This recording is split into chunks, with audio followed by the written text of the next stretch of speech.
அது ஒன்றும் இல்லை, கீழே போட்டுரு. Hi hello friends, welcome back to Yaadhum Oore யாவரும் கேளு சேனல். இப்போ நம்ம எங்கே திருவண்ணாமலையில் பர்வதமலைங்கிற ஒரு மலைக்கு போகிறோம். வாங்க ஜர்னியை ஸ்டார்ட் பண்ணலாம். 3 hours later.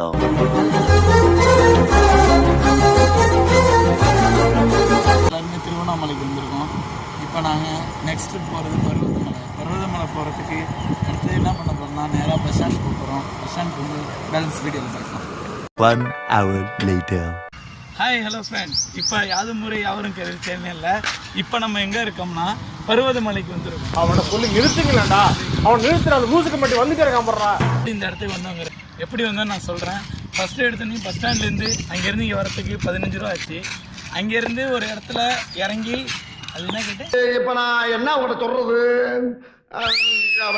திருவண்ணாமலை பஸ் ஸ்டாப்லேருந்து பர்வதமலைக்கு போகிற பஸ்ஸில் ஏறுங்க. 1-2 பஸ்ஸு மட்டும்தான் கிடைக்கும். அதனால போலூர் போகிற வண்டியில் ஏறிக்கிட்டு கோட் ரோட்டில் இறங்கி அங்கேருந்து ஆப்போசிட் சைடு பார்த்தீங்கன்னா லட்சுமின்னு ஒரு பஸ்ஸு வரும். எனி டைமும் வந்துட்டு இருக்கோம். அது வழியாக வந்தீங்கன்னா 10 ரூபா மட்டும்தான் சார்ஜ் ஆகும். உடனே உங்களை அந்த பர்வதமலைகிட்ட வந்து இறக்கி விட்ருவாங்க. வாங்க மேலே போய் பார்க்கலாம். கமா.